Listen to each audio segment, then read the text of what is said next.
అందరికీ నమస్కారం. ముందుగా మెట్రో టీవీ ప్రేక్షకులకు సంక్రాంతి శుభాకాంక్షలు. సంక్రాంతి పండుగ సూర్యుడు మకర రాశిలోకి ప్రవేశించడాన్ని సూచిస్తోంది. ఉత్తరాయణ పుణ్యకాలం ప్రారంభాన్ని తెలియజేస్తోంది. ఇది పంటల కోత, కొత్త శక్తులను ఆహ్వానించడం, దాన ధర్మాలు, పశువులకు కృతజ్ఞతలు చెప్పడం, కుటుంబంతో ఆనందంగా గడపడం వంటి అంశాలతో భోగి, సంక్రాంతి, కనుమ, ముక్కనుమలను వైభవంగా జరుపుకునే ఈ ముఖ్యమైన పండుగ.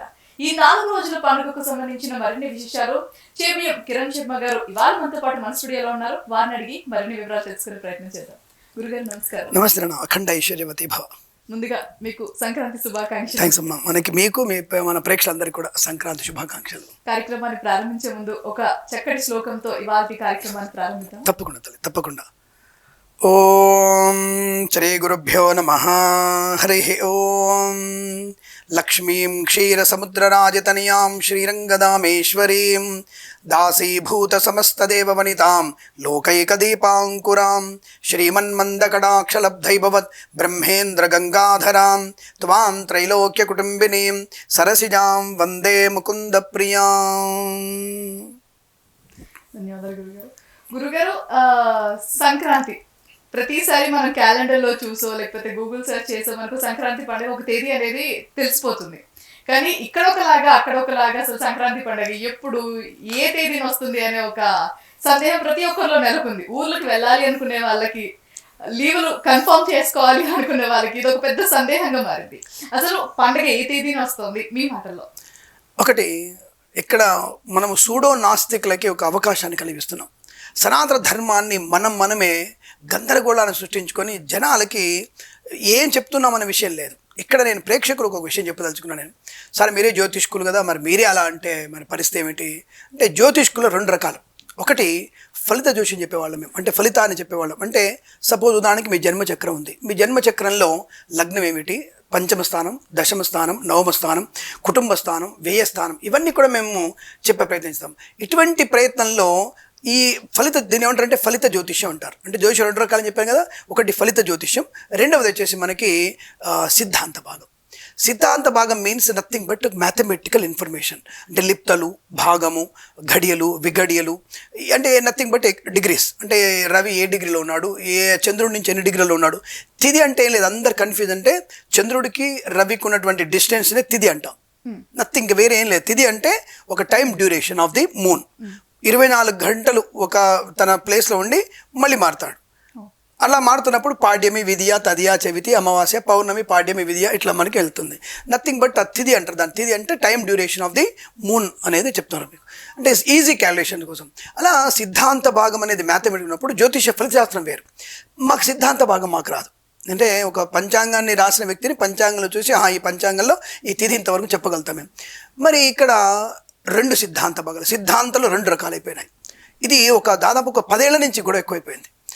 పూర్వ సిద్ధాంతం అని, అంటే చంద్రుణ్ణి నక్షత్రాలని లెక్కలు పట్టుకునేటువంటి పూర్వ సిద్ధాంతం ఒకటి, రవిని అంటే దృక్ సిద్ధాంతం, రవి యొక్క క్యాలిక్యులేషన్స్లో. మరి ఇక్కడ మీకు తెలిసే అంటే ఏం సార్ క్యాలిక్యులేషన్ 2 ఒకటే వస్తాయి కదా, లెక్కలు ఒకే రావాలి కదా అంటే అక్కడే తలనొప్పుతోంది. పూర్వ సిద్ధాంతకర్తలకు లెక్కలు వేరుగా వెళ్తున్నాయి, దృక్ సిద్ధాంత లెక్కలు వేరుగా వెళ్తున్నాయి. మరి ఇద్దరు ఉదయం కలుస్తున్నారు, ఒక క్యాలిక్యులేషన్ కలుగుతున్నారు. అంటే మన సామాన్య ప్రజలకు అర్థమైందో లేదో కానీ మీరు బాగా చూడండి, గంటల పంచాంగం అనేటువంటి పంచాంగంలో, అలాగే మనకి దృక్సిద్ధాంతం అనేటువంటి పంచాంగంలో ఈ 2 కూడా గ్రహణ సమయాలు ఒకే దగ్గర ఉంటుంది. దాదాపుగా గ్రహణాలు మాత్రం కరెక్ట్ వస్తున్నాయి. మరి తిథిలు, నక్షత్రము, యోగ, కరణ ఇవన్నీ కూడా మనకి పూర్వ సిద్ధాంతంలో ఉదయం 10ంటికి ఉంటే దృక్సిద్ధాంతంలో 11ంటికి వర్జ్యం అని ఉంటాడు. అరే, గంట తేడాల వర్జ్యం వస్తే వీడు ప్రయాణం చేయడానికి అనుకున్న వ్యక్తి ఎప్పుడు ప్రయాణం చేయాలి? మమ్మల్ని ఏమడుతారంటే, గురుగారు తిథి నక్షత్రం ఎప్పుడుందండి, మేము ఎప్పుడు ప్రయాణం చేయాలి, వర్జ్యం ఎప్పుడుంది అన్నప్పుడు మేము టక్కడగా పంచాంగం తీసి చూసినప్పుడు ఇది ఉంటుంది. ఇప్పుడు ఈయన పంచాంగంలో 10ంటికి పెట్టి ఈయన ఇంకో గంటల పంచాంగంలో 11ంటికి పెట్టేసరికి మాకు తలనొప్పి అయిపోయింది. అరే మేమేం చెప్పాలి? ఇప్పుడు ప్రేక్షకులు అడుగుతారు, మీరే కన్ఫ్యూజెంట్గా మా పరిస్థితి ఏంటి అని ప్రశ్న వాళ్ళు అడుగుతారుగా. ఇక్కడ మనం అవకాశాన్ని సూడో నాస్తికులకి మనం వేరు అనవసరంగా కాంట్రవర్సీగా ఇస్తున్నాం. వాళ్ళు అంటారు, మీకే లెక్కలరా, మీ జ్యోతిష్యం తప్పు, మేము తప్పు, అది జ్యోతిష్యం లేదు, దేవుడు లేడు, అంత లేదు, ఇది ఒకటే ఉంది, మీకేం లేదన్నటువంటి ఒక అవకాశాన్ని కలిగిస్తున్నాం మనం. ఇక్కడ మీరు చెప్పొచ్చేది ఏంటి గురుగారు అని అయితే, ఇవాళ రేపు మనం ఏమంటే మ్యాథమెటికల్గా, టెక్నికల్గా మనం ఎదిగాం కదా.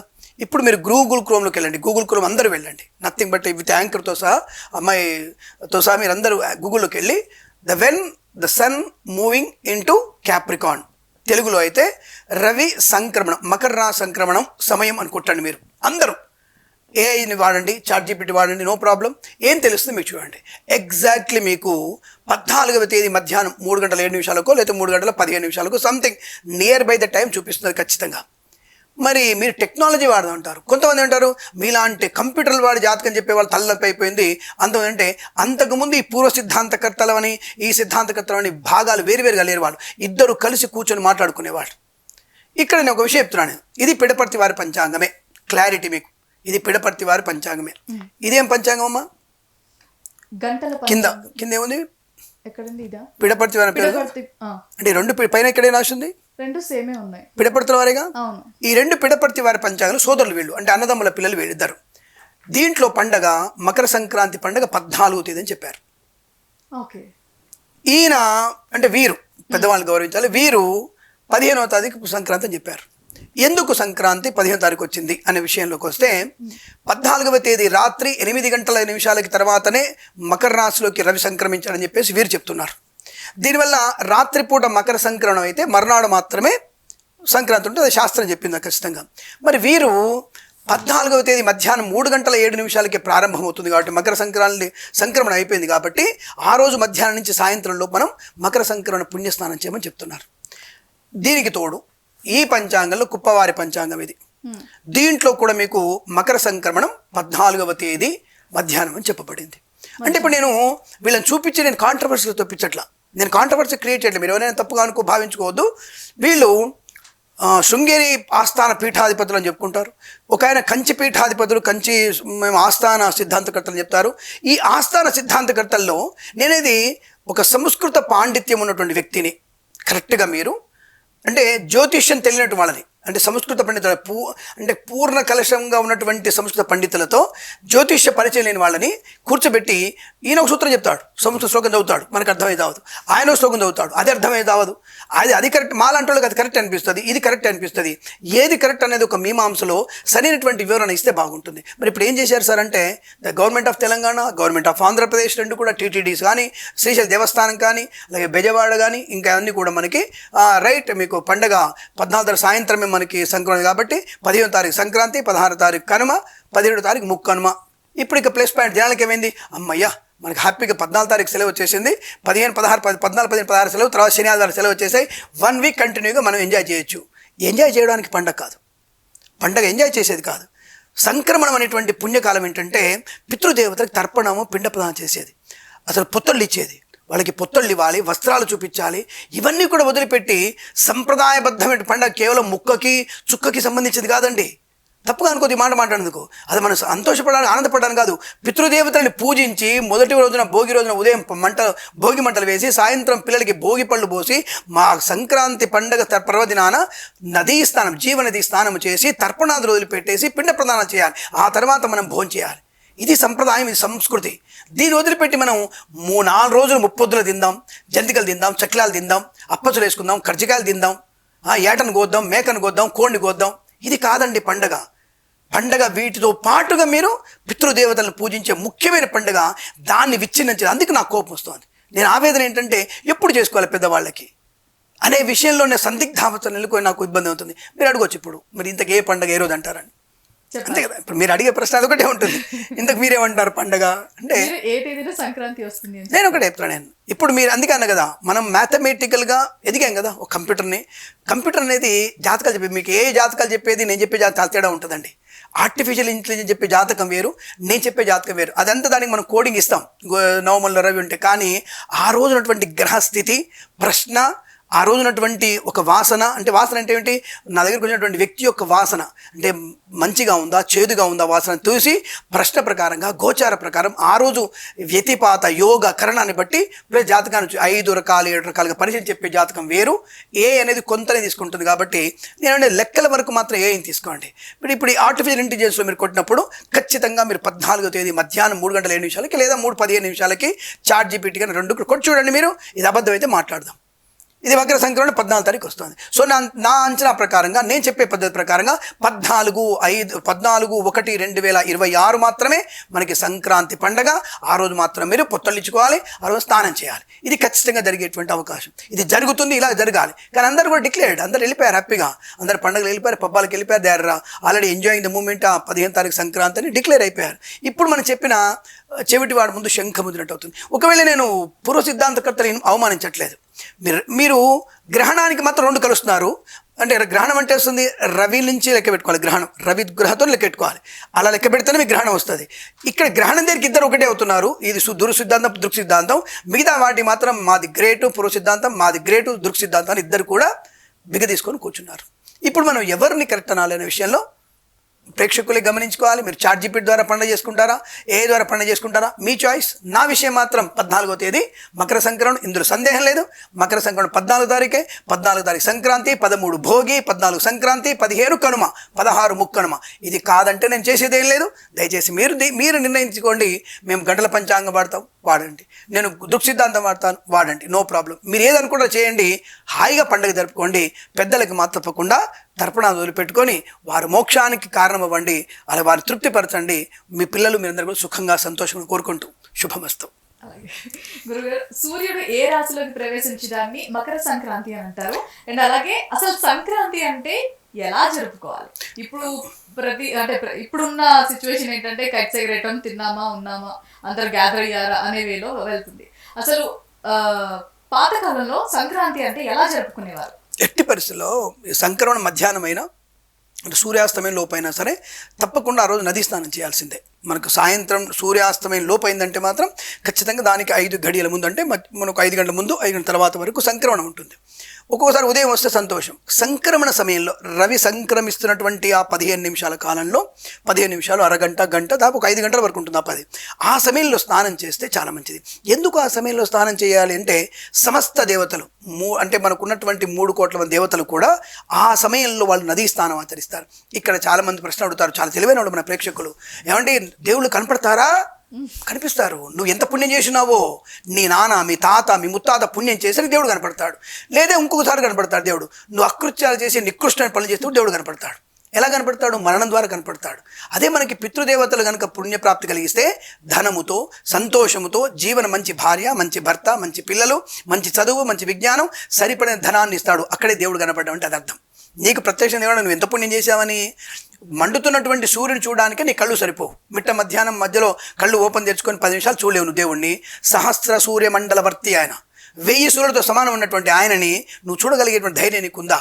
కాబట్టి ఇలాంటి కాంట్రవర్సీ కామెంట్స్ కూడా సమాధానం చెప్తాను నేను. ప్రతిదానికి నా దగ్గర సమాధానం ఉంటుంది, ఇమ్మీడియట్గా దొరుకుతుంది సమాధానం. కాబట్టి పండగ అనేది మన పితృదేవతల మోక్షాన్ని, ముఖ్యంగా సంక్రాంతి పండుగ మనం నదీ స్నానం, జీవనదీ స్నానం, కృష్ణ, గోదావరి, ఇలాంటి గంగా, కావేరి. ఈసారి వచ్చేసి మనకి 14వ తేదీ అనుకుంటా మనకి నర్మదా నది జయంతి, నర్మద పుట్టిన రోజు. ఆ రోజు నర్మదా నది ఆవిర్భవించిన రోజు. ఆ రోజు కనుక ఎవరైనా మీరు ఈ ఉజ్జయిని మహాకాళి దగ్గర, నర్మదా దగ్గర ఉంటే మాత్రం తప్పకుండా అమ్మవారి ఆ గంగలో మునగండి. అది కూడా గంగనే, ఆ నర్మదా నది. కాబట్టి 2 పుణ్యయుగాలు ఉంటాయి మీకు. కాబట్టి అటువంటి చోట మనం స్నానం చేసి, మకర సంక్రమణ స్నానం ఫస్ట్. ఇక్కడ స్నానం అనగానే అందరూ వచ్చేసి మునిగేసి బయట రాదు తప్ప, మునిగి షాంపూలు పెట్టుకొని ఒళ్ళు రుద్దుకొని దాంట్లో ఉమ్మేసి, అది ఒక మహాపాపం. దాంట్లో సబ్బు వేసినా, చెత్త వేసినా. ఇది మీకు ఎక్కడ తెలుస్తుందంటే, అర్జునుడు ఒక దగ్గర శపథం చేస్తాడు. అక్కడ చెప్తాడు ఆయన విషయాలన్నీ కూడా. అర్జునుడు శపథం చేస్తాడు, నేను కనుక వీడిని చంపకపోతే, ఇగో నేను ఎవరైతే నీళ్ళలో ఉమ్మేసిన వాళ్ళు ఏ పాపానికి వెళ్తారో అని ఒకటి ఉంటుంది. మళ్ళీ వేరే కాంట్రవర్సీ ఉంది. కానీ అలా నీళ్ళలో ఉమ్మేస్తే కూడా దోషం మనకి. మలమూత్ర విసర్జన మహాపాపం, కుష్టి వ్యాధి వస్తుంది మనకి. అసలు అటువంటిది మళ్ళీ జన్మలో మనకి జన్మరాహిత్యం వస్తుంది. ఎవరైతే అశుద్ధాన్ని నీళ్ళలో వేశారో అశుద్ధంలో పురుగులాగా పుడతారు మళ్ళీ. ఇది మనకు చెప్తోంది పురాణం. అంటే ప్రకృతిని కాపాడమని చెప్పగలిగేటువంటి ఏకైక ధర్మము సనాతన ధర్మం మాత్రమే. దానికి వెళ్ళి షాంపులు పెట్టుకుందాం, ముఖం కడుక్కుందాం, నీళ్ళు పుక్కిలు చుమ్మేద్దాం, బ్రష్ చేసుకుందాం, పేస్ట్తో ముమ్మేద్దాం, ఇవన్నీ నరకాన్ని కలుగుతుంది. వెళ్ళావా, మునిగావా, మళ్ళీ పక్కకు వచ్చి శుభ్రం చేసుకొని సూర్యుడికి అర్ఘ్యం ఇచ్చావా, నాయన సమస్త పాపాలు చేస్తున్నాను, నిరంతరం పాపం చేస్తున్నాను, నా పాపాన్ని క్షమించు అని చెప్పేసి ఆయన వేడుకొని మళ్ళీ బయటికి వెళ్ళిపోయి శుభ్రం తుడుచుకొని దేవుడికి అంటే పొత్తళ్ళు ఇవ్వడం, పితృదేవతలకు పొత్తలు, తర్పణాదులు పెట్టడం, అలాగే వస్త్రాలు చూపించడం, ఇవన్నీ కూడా తప్పకుండా చేయాల్సిందే. మకర రాశిలోకి రవి సంక్రమించడాన్ని మకర సంక్రమణ అంటారు. దాన్ని సంక్రాంతి అంటారు, మకర సంక్రాంతి అంటారు దాన్ని. ఇలా ప్రతి సంక్రాంతి అంటే మకర సంక్రాంతి, కుంభ సంక్రాంతి, మీన సంక్రాంతి ఇవన్నీ విశేషమైనవి. ఈ ప్రతి సంక్రాంతి చేయాల్సిందే. రవి ప్రతి రాశిలో మారుతున్నప్పుడల్లా మనం ఇవి చేయాల్సిందే. చేస్తే పితృదేవతల అనుగ్రహాన్ని పొందుకునే అవకాశం. కాబట్టి పరమ పవిత్రమైనది. ఆ తర్వాత నువ్వు ఎంజాయ్, నీ ఇష్టం. ముందు నీ పితృదేవతని సంతోషపరిచి తర్వాత నువ్వు హాయిగా నువ్వు జూదం ఆడతావా అంటే తప్పుగా అనుకోవద్దు. అంటే ఏదైనా పందాలు ఆడతారా లేదా ఇంకేదైనా చేసుకుంటారా, ఆనందంగా చేసుకోవడానికి ఇబ్బంది లేదు. గురుగారు, సంక్రాంతి పండుగ ఏ కాలం ముగింపును ఏ కాలం ప్రారంభాన్ని సూచిస్తుంది అని అంటారు? ఒకటి చాలా మంచి ప్రశ్న ఇది. శీతాకాలాన్ని ముగించి వేసేటువంటి ప్రక్రియ. అలాగే అంటే శిశిర ఋతువు అంటారు దీన్ని. శిశిర ఋతువుకి కారణమవుతుంది తొందరలో మనకి. ఈ శిశిర ఋతువులోనే మనకు వచ్చేటువంటి అంటే చెట్ల యొక్క ఆకులను రాలిపోయే కాలం ఇది. అంటే చెట్లు అంటే మన రోగాన్ని పాపాన్ని నాశనం చేసుకోవడానికి కూడా ఒక ఎగ్జాంపుల్. చెట్ల ఆకులను రాలిపోతాయి. అంటే నెక్స్ట్ వచ్చేటువంటి మనకి మాఘమాసం తర్వాత వచ్చేటువంటి ఉగాది సమయం కల్లా చిగుళ్ళు మళ్ళీ ప్రారంభమవుతాయి. కాబట్టి అక్కడ మనకి ఈ చెట్ల ఆకులు రాలిపోయి శశిరము ఆకులు రాలిపోల్చుకునేటువంటి తన యొక్క పాపాన్ని కడిగేసుకుంటుంది. అంటే మన యొక్క పంచభూతాలు కూడా వాటి యొక్క మళ్ళీ పునరుత్పత్తిని పునర్వైభవం సంతరించుకునే సమయం. It's a very the beautiful and motivational season అంటారు దీన్ని.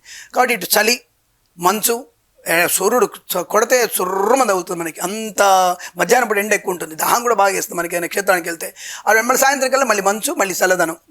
ఇలాంటి వాతావరణాన్ని సూచిస్తుంది. రాబోయేటువంటి వేసవి కాలానికి సూచనగా తప్పకుండా నేలలు ఎర్రలు చాస్తాయి ఇప్పుడు. అంటే దగ్గరికి బిగుసుకుపోతాయి నేల ఇప్పుడు చాలా టైట్గా ఉంటుంది, భూమి అంతా టైట్గా ఉంటుంది. నెక్స్ట్ మనకి ఎండాకాలం కల్లా ఎర్రలు చాస్తాయి, అంటే విచ్చుకుపోతుంది. మళ్ళీ మనకి వర్షాకాలం కల్లా ఆ ఎర్రలు చాచిన నేలలో నీళ్లు బాగా ఇంకుతాయి. ఆ నీళ్లు బాగా ఇంకి వర్షాకాలం తర్వాత అప్పుడు ఆ సమయంలో మొలకలు లోపలికి నీళ్ళు వెళ్ళి మనం మళ్ళీ మట్టి టైట్ అయిపోయి వృక్షాలు కానీ మొక్కలు కానీ వరి కానీ నాట్లు పెట్టినప్పుడు మంచి పంట వచ్చాయి. అంటే ఈ సీజన్ అనేది తన యొక్క శరీరంలో ఉన్నటువంటి ఆమె తత్వాల్ని పూర్తి చేసుకునే కాలం, మళ్ళీ చిగురించడానికి సిద్ధమవుతుంది. రీబిల్టప్కి సిద్ధమయ్యేటువంటి కాలంగా చెప్పవచ్చు. గురుగారు, సంక్రాంతి అనగానే రైతు పండుగ అని అంటారు. అసలు ఈ నానుడి ఎప్పటి నుంచి మొదలైంది అని అంటారు? అనాదండి, నానుడి అని కాదమ్మా, ఇది సత్యం. అది నానుడి అనేది వేరు, నానుడి అనేది మధ్యలో వచ్చినట్టు. అంటే దానికి అందుకే భోగి, మకర సంక్రమణం, తర్వాత మనకి కనుమ. ఈ కనుమ పండుగ అంటే తీరం అని అర్థం. ఇక్కడ రెండు భాగాలు చెప్పొచ్చు. మనం నిజంగా చెప్పాలంటే ఒక చాలా మంచి అద్భుతమైనటువంటి ఒక ఆలోచన ఇది. కనుమ పండుగ అనగానే మనందరం కూడా సంక్రాంతి అయిపోయింది, కనుమగా హడావుడిగా బయలుదేరాలి, నాకు ఆఫీస్ ఉంది, కాలేజ్ ఉందని బయలుదేరుతుంటాం. కానీ నానమ్మ, తాతమ్మలు, అమ్మమ్మలు, తాతయ్యలు 2 రోజులు హడావుడిగా పండుగ అయిపోయిందిరా, పండుగ ఇప్పుడు పిల్లలు మీ అక్కలు చేర్చుకోలేకపోయాం, ఏదో అన్నావుడు తినేసాం, అయిపోయింది తప్ప ఇంకేయలేదు, అయ్యో ఇయ్యో వెళ్తానని చెప్పేసి ఆ కనుమ పండుగ రోజు మనం వెళ్ళకూడదు అనేటువంటి భావన. అంటే ఇంకా కొద్దిగా ఆత్మీయతని పెంచుకోవడానికి కనుమ, ముక్కనుమ వెళ్ళి ఏర్పాటు చేసుకొని కనుమ పండుగ ముక్కను మనం బయలుదేరొద్దు అనేటువంటి సిద్ధాంతాన్ని పెట్టుకున్నారు వాళ్ళు. ఇది దేనికి అంటే కనుమ పండుగ రాబోయేటువంటి ఈ వాతావరణానికి, మన జరిగినటువంటి వాతావరణానికి మనకు బాగా ఉపయోగపడ్డ ఎవరు? పశువులు మాత్రమే ఉపయోగపడ్డాయి. ఆ పశువులని మనం పూజించేటువంటి ఒక దివ్యమైన పండుగ. ఇక్కడ ఒకటేమో ఆప్యాయతలకి పెద్దవాళ్ళు కనుమ పండుగ ముక్కనుమ బయలుదేరదని చెప్పడం, రెండవది పిల్లలతో అంటే భౌతిక ప్రపంచాన్ని దగ్గర చేర్చడం. అంటే అడవికి అంటే కనుమలు అంటే కనుమ అంటే ఎండ్ అని అర్థం, ఎడ్జ్. అంటే మన తూర్పు కనుమలు పశ్చిమ కనుమ అంటే ఎండ్కి సూచిస్తుంది అది. ఇలా మనకి ఈ ఊరు దాటి పొలిమేర దాటి వెళ్ళొద్దు అనేటువంటి సంప్రదాయాన్ని పెట్టుకున్నారు. ఇక్కడ మరి పశువులకి పక్షులంటే కూడా వాళ్ళకి ఊరి బయటికి వెళ్ళి ధాన్యాలు వేయాలి, పక్షులకి ధాన్యాలు వేయాలి. అంటే పిల్లలతో ప్రకృతికి అనుసంధానం చేయగలిగేటువంటి ఒక విధానం చెప్తాను కనుమ పండుగ. అలా పశువులకి కొమ్ములకి బంగారు తురులు దొరికి మొదటి కోత అయిపోతుంది. ఇప్పుడు సంక్రాంతి కొత్త పంట వచ్చేస్తుంది ఇంటికి, కొత్త పంట అంతా ఇంటికి వచ్చేస్తుంది. కొత్తగా ఈ సైజ్ అంటే దుక్కి దున్నడానికి ప్రయత్నం చేస్తారు, ఒక దుక్కి దున్నుతారు. అంటే ఆల్రెడీ కోతలన్నీ అయిపోయి కొత్త బియ్యం ఇంటికి వచ్చేస్తే ఆ కొత్త బియ్యంతోనే మకర సంక్రాంతి రోజున భోగి పండుగ రోజునే మనం బయట పెట్టి దాన్ని పొంగలు వండాలి. సో ఇవన్నీ పరమాన్నం వండుతారు. అంటే వీధి అంటే మన గేట్ లోపల, ప్రహరీ గేట్ లోపల మన ఇంటి గుమ్మం బయట పెడతారు దాన్ని. అంటే సూర్యునికి సాక్షిగా వండుతారు దాన్ని, సూర్యునికి అన్నం పెడతారు దాన్ని. సో ఇది కూడా పద్ధతి ఉంటుంది. కాబట్టి కొత్త బియ్యం అప్పటికే వచ్చేస్తే మనకి అన్ని కుంచెలు నిండి ఉంటాయి బ్రహ్మాండంగా. ఈ మిగిలినటువంటి పంట ఉంటుంది కదా, ఆ పంటకు తీసుకెళ్ళి వదిలిపెడతారు ఇక పశువుల్ని. ఆ మిగిలిన కోట్ చేసిన పంట ఉంది కదా, అవి శుభ్రంగా తింటూ ఉంటాయి. అంటే ఇలా బలిష్టమైనటువంటి పదార్థం కాబట్టి అవి తింటూ 15 రోజులు అవి రోజు తీసుకెళ్ళిపోతుంటారు. ఆ రోజు ప్రారంభం చేస్తారు, పశువుల్ని ప్రకృతికి వదిలిపెడతారు. అవి వెళ్ళి హాయిగా తిని వాళ్ళు హాయిగా ఇంటికి వచ్చేస్తుంటాయి.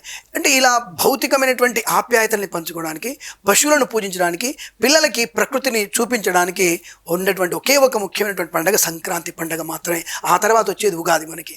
ఈ సంక్రాంతి కనుమ ముక్కనుమ రెండు కూడా పశుపక్షాదులను ప్రేమించడం, పంచభూతాలని ఆరాధించడం భావనతో ఈ అమ్మమ్మలు తాతయ్యలు నానమ్మలు తాతయ్యలు ఇంకొద్ది 2 రోజులు నా పిల్లలు మా దగ్గర హ్యాపీగా ఉన్నటువంటి భావనతో ఈ 4 రోజుల పండుగను ఎక్కువ చేయడం. దాని ముఖ్యమైనది 3 రోజులే. మనకి భోగి, సంక్రాంతి, కనుమ పండుగ. ముక్కనుమ ప్రయాణం చేయొద్దని చెప్పేసి ఇంకా కొంతమంది దాన్ని ముక్కనుమ అంటే ముక్క కనుమ అనుకుంటారు. దాన్ని ముక్క కాదండి. ముక్క అంటే మనకి మాంసం ముక్కనే కాదు, మునగ ముక్క కూడా వచ్చేస్తుంది. కాబట్టి అలా తీసుకోకండి. అంటే ఇంకొక భోజనం చేసి వెళ్ళమని చెప్పడం అనమాట. దానివల్ల వాళ్ళకి ఒక ప్రకృతితో నిబద్ధమైనటువంటి పండుగ ఈ 4 పండుగలు మనం చెప్పుకోవచ్చు. గురుగారు, ఉత్తరాయణం అంటే ఏంటి? ఉత్తరాయణం అంటే కొంతమంది రకరకాల అంటే కొన్ని ఆచార వ్యవహారాలు అవి. అంటే మూసివాయనం, ఉత్తవాయనం అని చెప్తుంటారు. ఉత్తవాయనం అంటే ఒక వెదురు దాంట్లో జాకెట్ ముక్కలు పదార్థాలు పెట్టి ముత్తైదువుకి ఇవ్వడమైనటువంటి ఒక వాయనం అనేది ఉంటుంది. అది కొంత ఆచారాలు. ఇప్పుడు తెలంగాణలో ఒక ఆచారం మూసి వాయనం అంటారు, ఇక్కడ కొంతమంది మొంటి వాయనం అంటారు, కొంతమంది బుట్ట వాయనం అంటారు.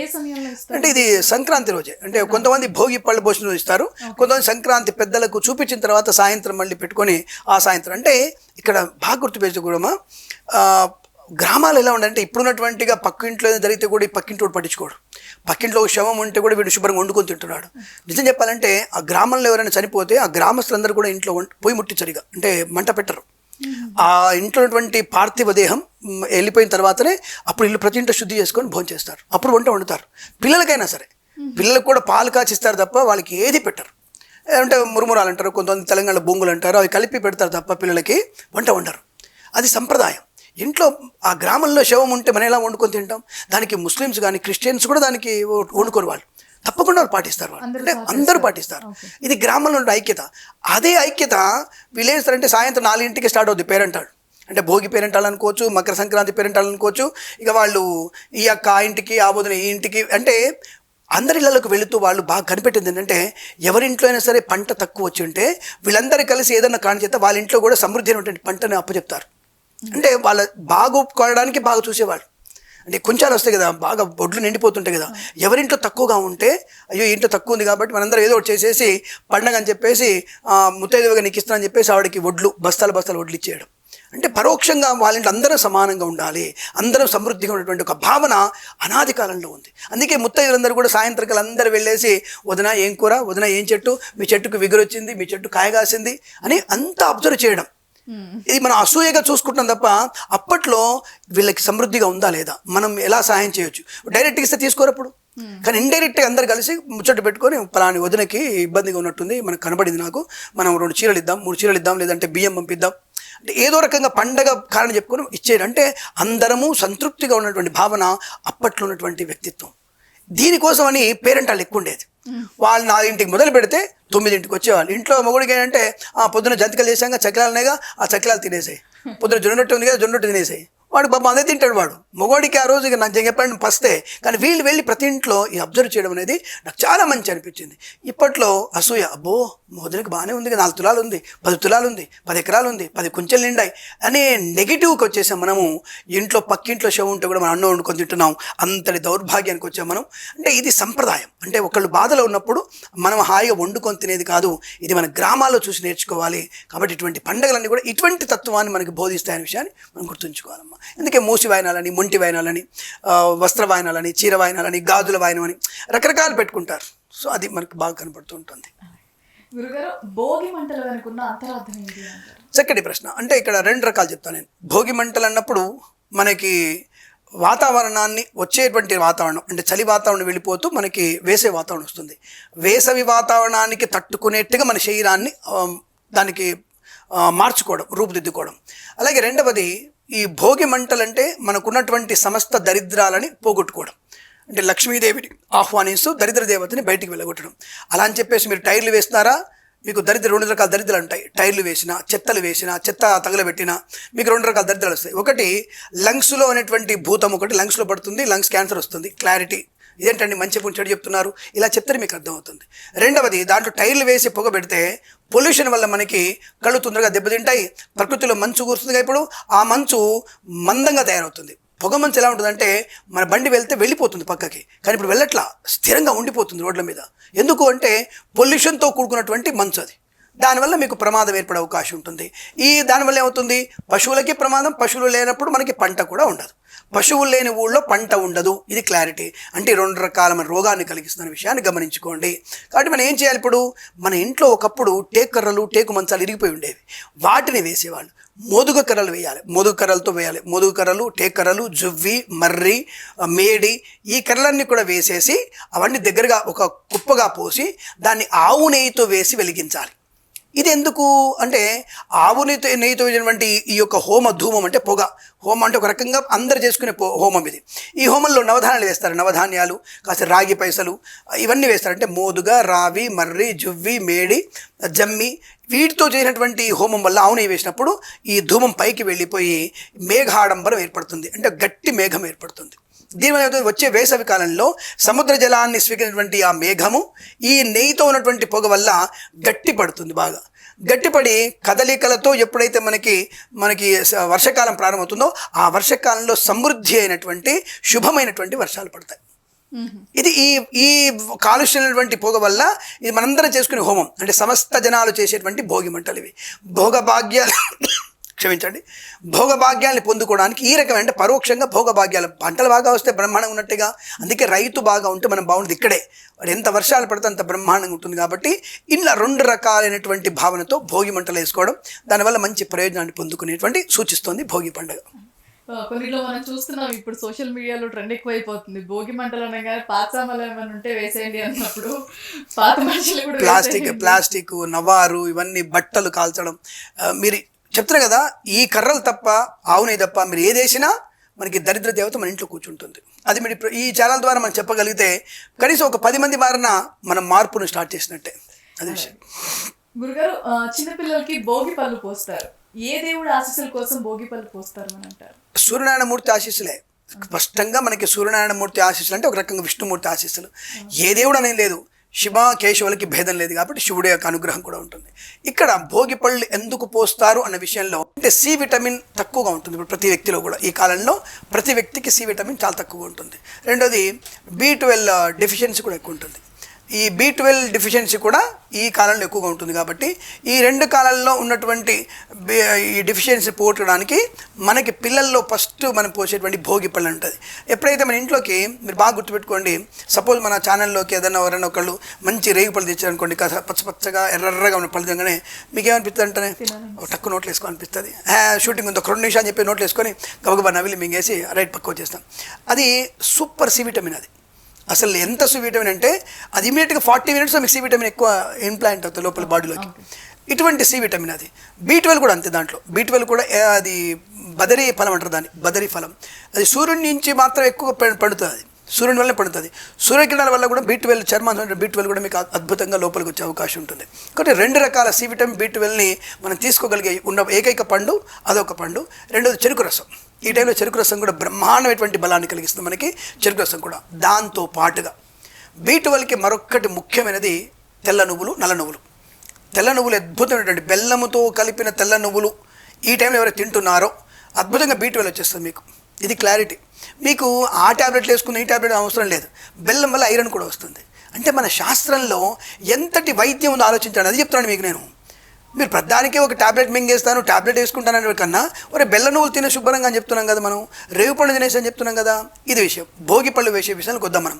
ఇక్కడ భోగి పళ్ళల్లో పోయడానికి నానబెట్టినటువంటి తెల్ల బియ్యాన్ని నానబెట్టి దాన్ని తడి ఆరబెట్టేసి అక్షతలు, అంటే క్షతము కానిది అంటే విరిగిపోనిది అక్షతలు, ఈ అక్షతల్ని తెల్ల బియ్యాన్ని, తెల్ల నువ్వులు, అలాగే మనకి రేగుపళ్ళు, అలాగే రాగి నాణ్యాలు. ఇప్పుడు అందరు కాయిన్స్ ఇస్తారు, ఆ కాయిన్స్ ఇనుము, అది దరిద్రం, అది వేయకండి.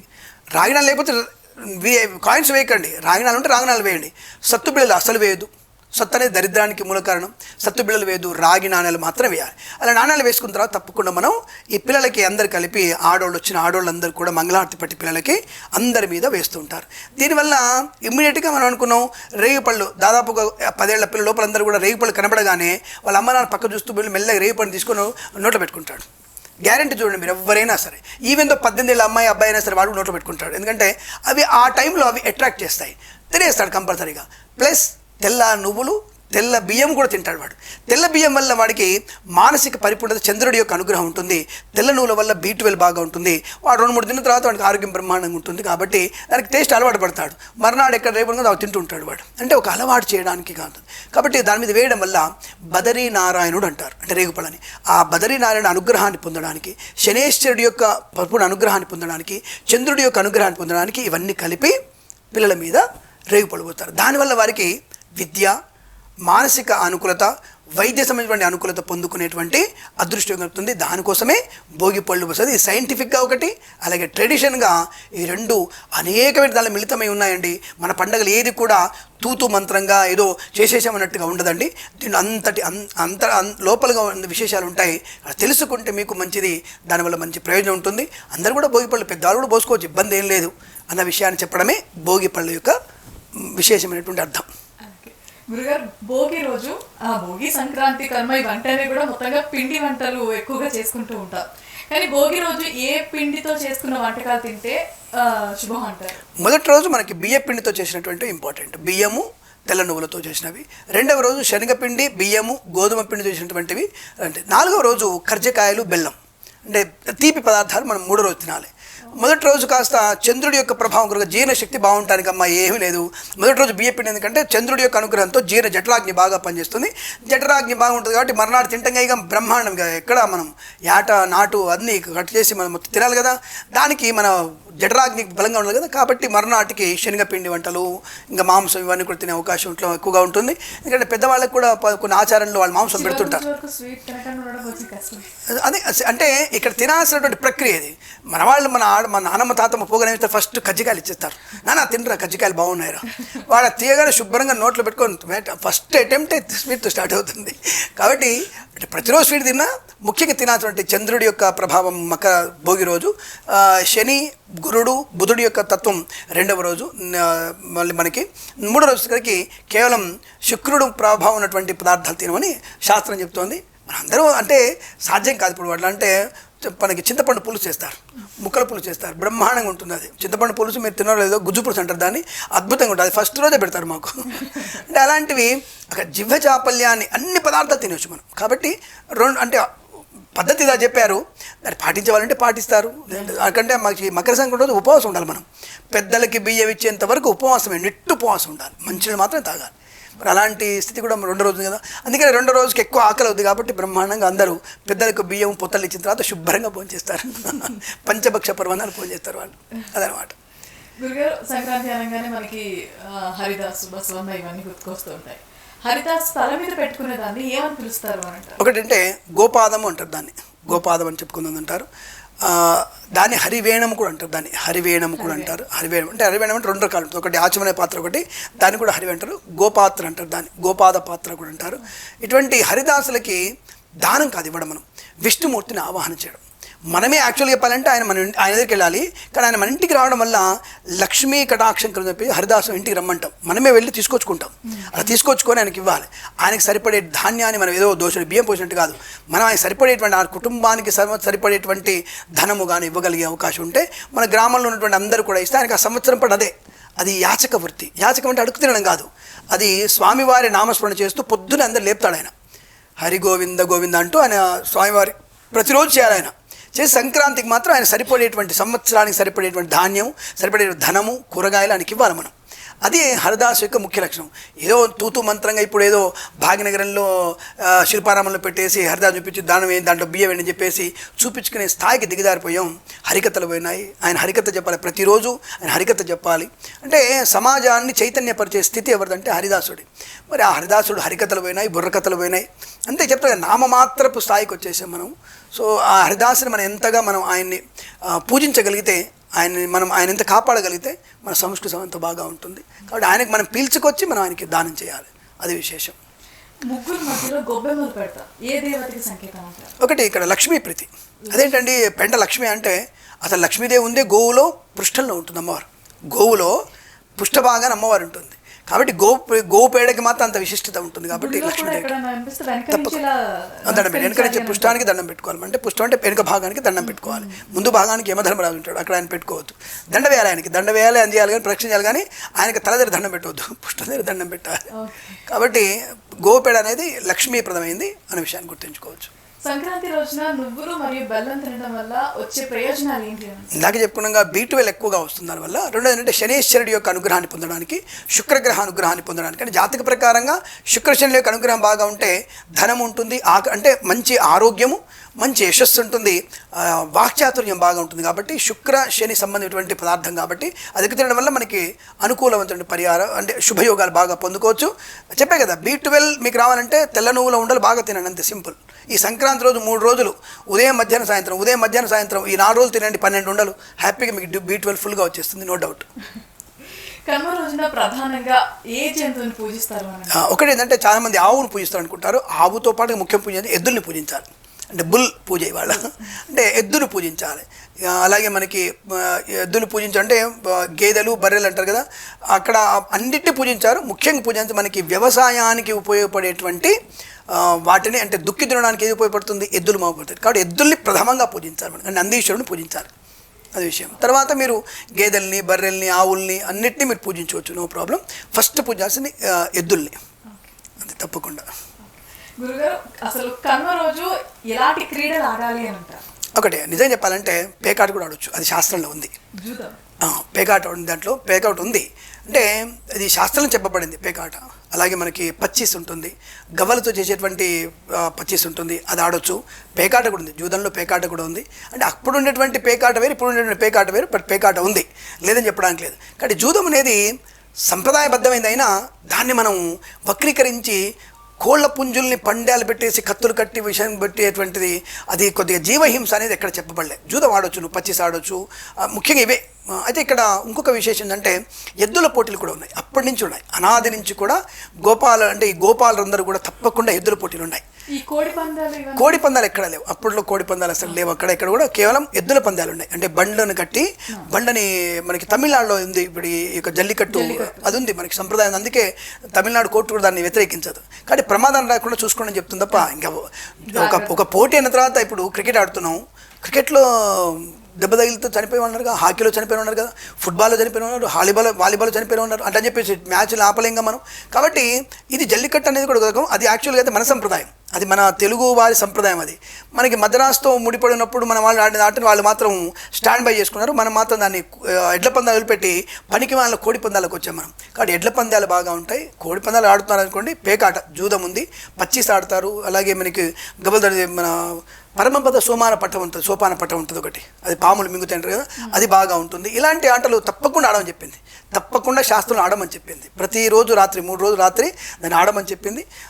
అదొక సంతోషకరమైనటువంటి గెలుపు ఓటముల్ని స్వీకరించే తత్వానికి ప్రతీక చెప్పబడుతుంది. గెలిచిన వాడిని మెచ్చుకుంటూనే ఓడిపోయిన వాడిని నెక్స్ట్ మనం రేపు పండుగ ఉంది, రేపు మనం గెలుద్దాం.